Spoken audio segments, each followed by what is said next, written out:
வெண்முரசு. காண்டீபம் 24. பகுதி 3.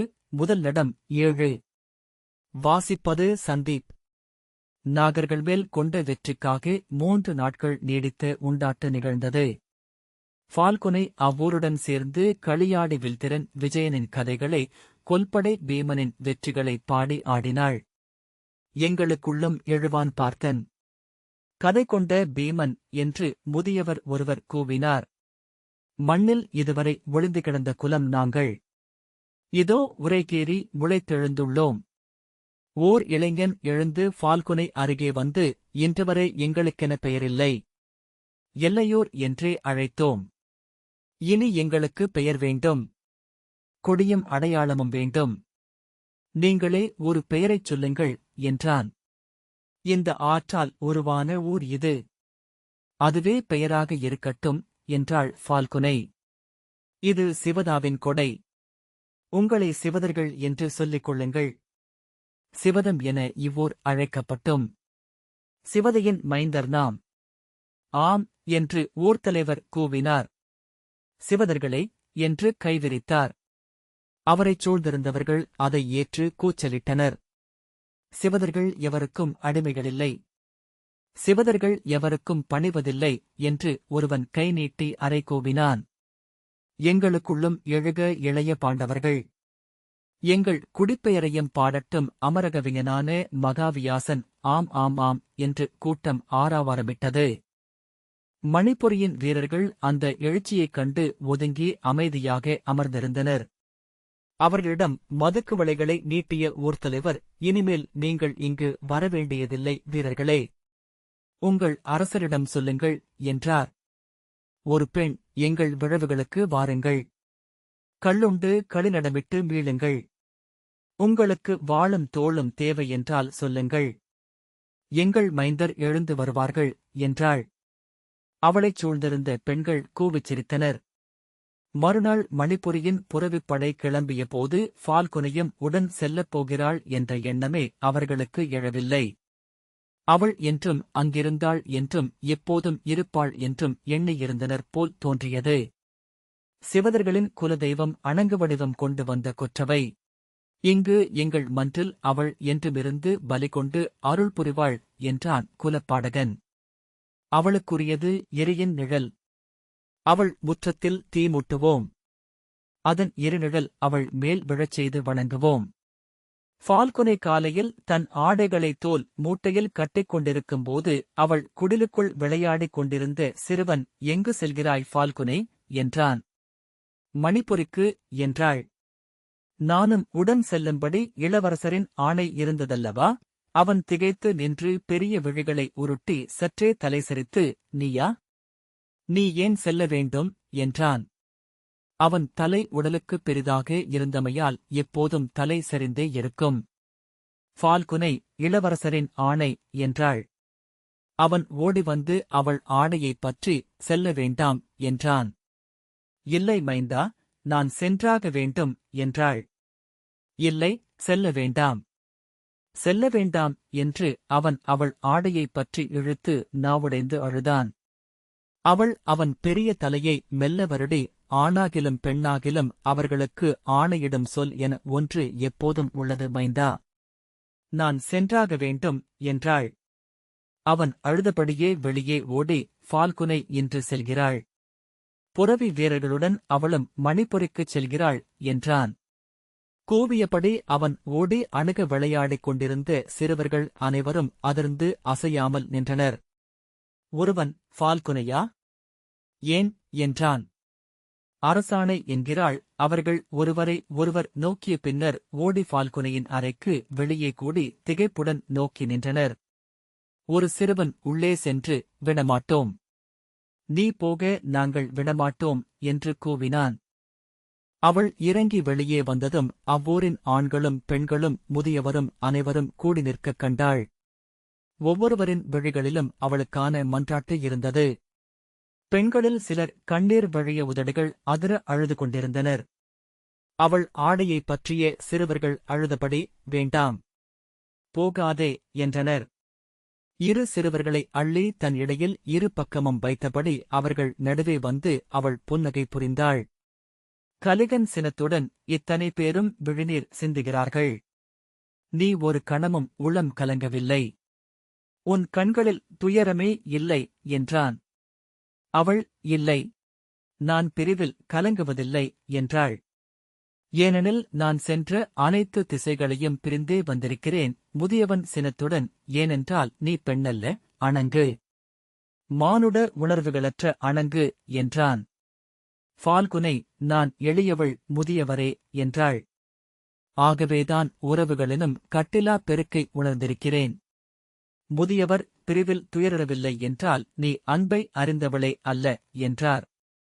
இதுவரை இங்கே எங்களுடன் விளையாடினாய். எங்களை உன் களத்தின் காய்களென மட்டுமே கண்டாய்.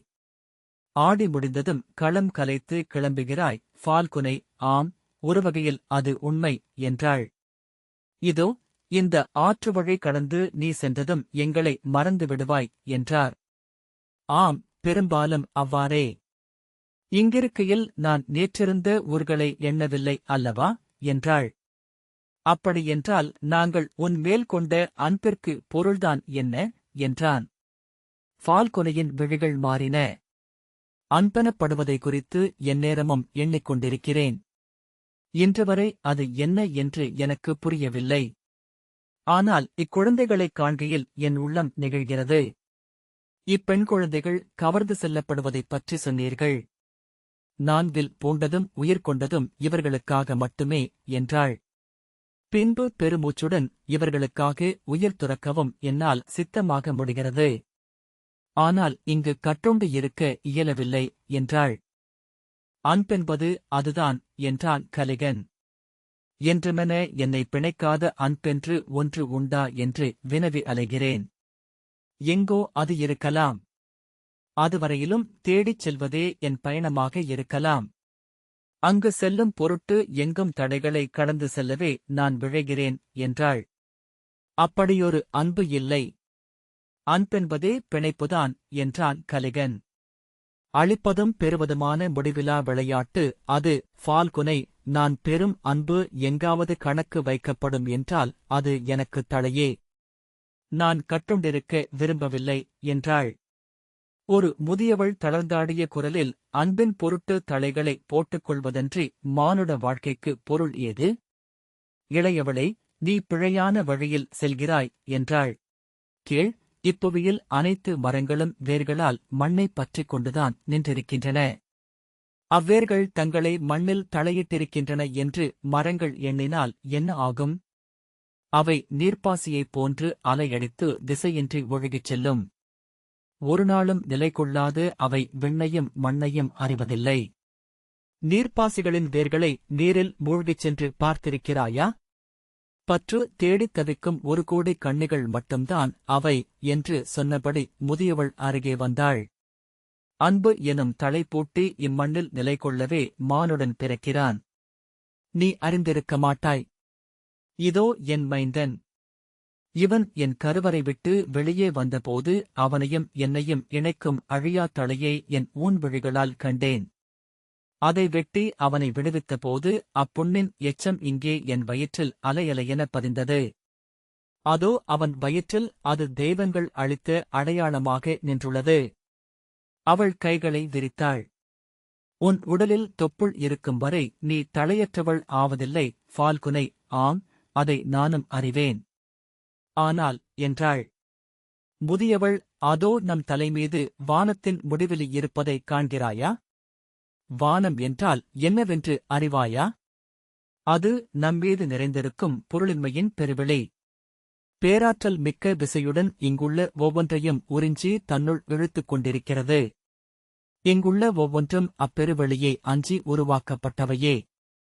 வேர்களால், உறவுகளால், விழைவுகளால், கடமைகளால் இங்கு தன்னை பிணைத்துக் கொள்ளாத அனைத்தும் அதை நோக்கி வீசப்படுகின்றன என்றாள். தெய்வங்களும் அவியால் மண்ணுடன் பிணைக்கப்பட்டுள்ளன என்று அறிக. முதியவளின் முகத்தை நோக்கி ஃபால்குனை உடல் சற்றே அதிர்ந்து, உண்மை அன்னையே, முற்றிலும் உண்மை என்றாள். ஆனால் என்னை பொறுத்தருள்க. அறிந்து கொள்வதினால் எவரும் அதை கடைப்பிடிப்பதில்லை. எது அவர்களுக்கு இயல்பானதோ அதையே ஆற்றுகிறார்கள்.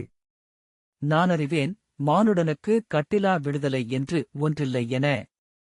ஆனால் கட்டின்றி பறந்தலைவதும் எங்கும் நிலை கொள்ளாமல் இருப்பதுமே என் இயல்பு. இப்பயணம் என்னை எங்கு கொண்டு செல்கிறது என்பதை என்னுள் உறையும் தெய்வங்களே அறியும். அவை என்னை வழிநடத்தட்டும். இங்கு நீ நிறைந்திரு இனியவளே என்று முதியவர் தழுதழுத்த குரலில் சொன்னார். உனக்காக நாங்கள் வாழ்கிறோம். இச்சிற்றூர் உன் கால்பட்டு ஒரு பெருநகராகட்டும். முடியும் கோலும் கொண்ட நாடென்று எழட்டும். ஃபால்குனை எப்பொருளும் தன் எடையை விட மிகுதியான அழுத்தத்தை மண்மேல் அளிக்க முடியாது என்பார்கள். நான் எண்ணமெனும் வெண்பஞ்சு சூடிய விதை. என்னை காற்று அள்ளிக் கொண்டு செல்கிறது என்றாள். அவர் கால்களைத் தொட்டு தன் தலைமேல் சூடிய பின் திரும்பி புரவியை நோக்கிச் சென்றாள். அவளுக்குப் பின்னால் விம்மல்கள் ஒலித்தன. சிறுமைந்தர் கதறி அழுதபடி அன்னையரின் ஆடைகளில் முகம் மறைத்துக் கொண்டனர். புரவிகளின் மேல் வீரர்கள் ஏறிக்கொண்டனர். ஃபால்குனை இறுதியாக அவ்வூரை நோக்கிய பின் தன்புரவி மீது ஏறிக்கொண்டு பெருமூச்சு விட்டாள். அவர்கள் கண்ணீருடன் நோக்கியபடி தோள்கள் முட்டித் ததும்ப தங்கள் ஊர் வாயிலில் குழுமினர். குழந்தைகள் வீறிட்டு அழுதபடியே கை நீட்டி கூவியபடி புரவிகளுக்குப் பின்னால் சற்று தூரம் ஓடின. புரவிகள் ஊர்ச்சாலையை கடந்து ஆற்றங்கரையின் பாதையை அடைந்தன. அவற்றின் குளம்படியோசை தேய்வது வரை அவர்கள் அங்கேயே விழிகளென நின்றனர். ஃபால்குனை ஒரு கணமும் திரும்பிப் பார்க்கவில்லை. சிவதா பாறைகளில் சரிந்து நுரை பொங்கி சிதறி மீண்டும் இணைந்து மலைச்சரிவிறங்கி தாழ்வரையை அடைந்து அங்கே அசைவற்றதென கிடந்த வராக நதியை அடைந்தது. ஆற்றங்கரை சாலையில் நின்று நோக்கியபோது வராக நதியின் மீது தக்கை மரத்தாலான தோணிகள் ஒற்றைப்பாய் விரித்து முதலைகள் மேல் அமர்ந்த நாரைகள் போல சென்று கொண்டிருந்தன. தோணிக்காரர்களின் பாடல்கள் தொலைவிலிருந்து வண்டு முரள்வது போல கேட்டன. நீரொளி கண்களை நிறைத்தது. நதிக்கரையை அடைந்தபோது அங்கே கரையில் நின்றிருந்த படகுகளின் அடியில் மூங்கிலால் பின்னப்பட்ட பெரிய தெப்பங்கள் இணைக்கப்பட்டிருப்பதை ஃபால்குனை கண்டாள். இப்பெரிய ஆறு சீரான ஒழுக்குள்ளது அல்ல. சரிந்திறங்கும் மலைப்பாறை பரப்புகள் அவ்வப்போது வரும். படகுகளின் அடிப்பகுதி பாறைகளில் முட்டி உடைந்துவிடக்கூடும் என்பதனால் இவ்வமைப்பு என்றான் அவளுடன் வந்த வீரன். ஒளிவிட்ட நதி 3 இழைகளாக பிரிய அவற்றில் படகுகள் விரிந்தன. நதியொழுக்குகள் சிலந்தி வலைச்சரடுகள் என்றும் அவை சிறிய சிலந்திகள் என்றும் ஃபால்குனை எண்ணினாள். வராக நதியின் ஓரமாகவே 6 நாட்கள் அவர்கள் சென்றனர். செம்மண் நொதிப்பின் மேல் பெரிய மரங்களைப் போட்டு அவற்றின் மேல் மரப்பலகைகளை அடுக்கி உருவாக்கப்பட்டிருந்த சாலை புரவிக் குழம்புகளால் அதிர்ந்து ஓசையிட்டு மரக்கூட்டங்களில் இருந்த பறவைகளை கலைந்தெழச் செய்தது. புதுசுமந்த கழுதைகளும் அத்திரிகளும் எருமைகள் இழுத்த வண்டிகளுமாக மலை வணிகர் சென்று கொண்டிருந்தனர். அவ்வண்டிகளின் சகடங்கள் சிறியனவாகவும் 1 முழத்துக்கு மேல் அகலம் கொண்டவையாகவும் இருந்தன. வணிகர்கள் அவர்களை வாழ்த்த மறுமொழி உரைத்து கடந்து சென்றனர். மிக அரிதாகவே ஊர்கள் இருந்தன. மையச்சாலையிலிருந்து ஊர்களுக்குப் பிரியும் வண்டிப்பாதைகளில் வணிகர்களுக்காக நாட்டப்பட்ட கொடிகள் பறந்தன. அவ்வூர்களில் விற்கப்படும் பொருட்களைச் சுட்டும் சிவந்த கொடிகளில் பன்றி, மாடு வடிவங்களும் நெற்கதிரும் வரையப்பட்டிருந்தன. வாங்க விழையும் பொருட்களைச் சுட்டும் மஞ்சள் நிறக் கொடிகளில் கத்திகள், கலங்கள் போன்றவை பொறிக்கப்பட்டிருந்தன. வைரம் போல ஒரு வடிவைக் கண்டு ஃபால்குனை அது என்ன என்றாள். உப்பு என்றான் ஒரு வீரன். மலையூர்களில் அவர்கள் உப்புக்காக எதையும் அளிப்பார்கள்.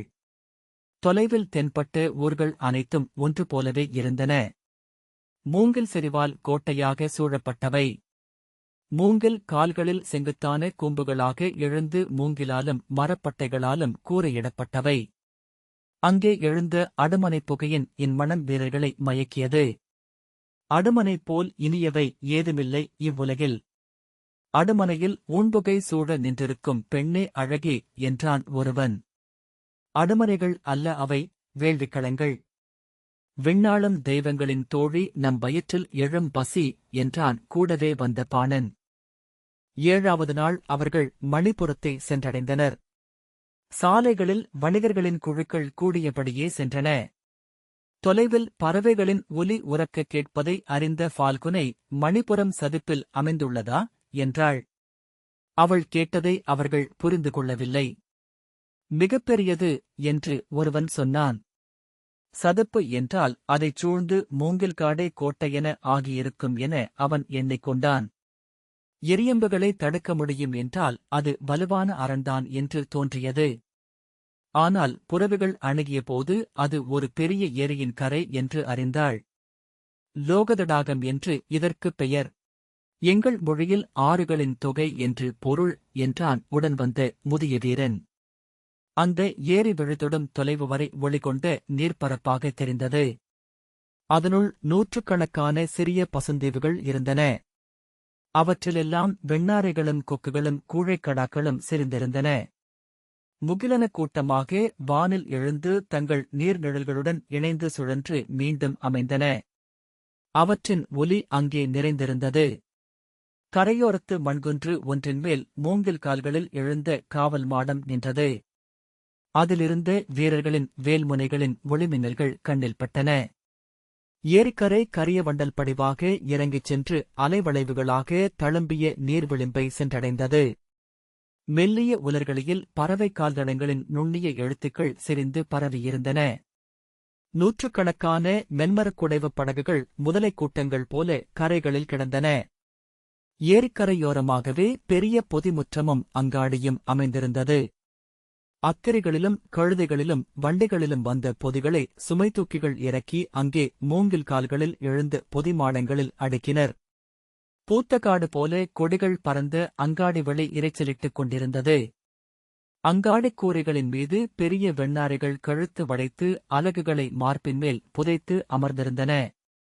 பெருஞ்சிறை முரங்களை விரித்து காற்றோசையுடன் வானில் எழுந்து நிழல் தொடர சுற்றி வந்தன. நாணோசை போல கூவி பறந்து ஏரியை நோக்கிச் சென்றன. பொதிகளை ஏற்றிக்கொண்ட படகுகளை பெரிய கழிகளால் உந்தி ஏரிக்குள் கொண்டு சென்றனர். சிறி பச்சை தீவுகளில் மூங்கிலால் ஆன மாடங்கள் அமைந்திருந்தன. சில சிறுதீவுகளில் ஒரே ஒரு குடிலுக்கே இடமிருந்தது. ஃபால்குனை, மணிபுரி எங்குள்ளது என்றாள். கூட வந்த வீரன், இதுதான் மணிபுரி என்றான். எது என்றாள் ஃபால்குனை. இந்த ஏரிதான் நகரம். அதோ அங்குள்ளது அரண்மனை என்று சுட்டிக்காட்டினான் ஒருவன். ஏரிக்கு நடுவே எழுந்த குன்றின்மேல் முடிசூடியது போல பொன்மூங்கில்களால் கட்டப்பட்ட பெரிய மாளிகை தெரிந்தது. 7 கூம்புக் கோபுரங்கள் கொண்டிருந்தது அது. குன்றின் சரிவில் சிறிய கூம்பு வடிவக் கூரை கொண்ட மூங்கில் வீடுகள் இருந்தன. மணிபுரியின் சிம்மக்குருளை சின்னம் பொறிக்கப்பட்ட மஞ்சள் நிறக் கொடிகள் காற்றில் பறந்தன. குன்றின் முகப்பில் காவல் மாடத்திலிருந்து பெருமுரசின் தோல்வட்டப் பரப்பு வெயிலில் மின்னியது. கோட்டை என ஏதும் இல்லையா என்று கேட்டதுமே தன் வினாவின் பொருளின்மையை ஃபால்குனை உணர்ந்தாள். இந்த ஏரியே பெரும் கோட்டை என்றான் வீரன். அயலவர் இதை கடக்க முடியாது என்றான் வீரன். ஃபால்குனை அந்த ஏரியின் சிறுதீவுகளை நோக்கினாள். பெரிய தீவு ஒன்றில் 50 இல்லங்கள் கொண்ட தெருவே இருந்தது. எதிலும் மரங்கள் இல்லை. இடையளவு உயரமான நாணல்கள் அன்றி எந்த செடியும் தென்படவில்லை. இந்த ஏரி முழுக்க நகரம்தான் என்றான் வீரன். படகுகள் அணுகியதும் புறவிகள் கால்களை உதறியபடி அணுகி குனிந்து முகர்ந்து மூச்சு சீர மெல்ல காலெடுத்து வைத்து ஏறி சமன் கொண்டு நின்றன. ஃபால்குனை ஒரு படகில் ஏறியதும் படகுகள் நீரில் சென்றன. அருகே இருந்த சிறுதீவு அந்தப் படகளவுக்கே இருந்தது. அதில் கூடு கட்டியிருந்த நாரை ஒன்று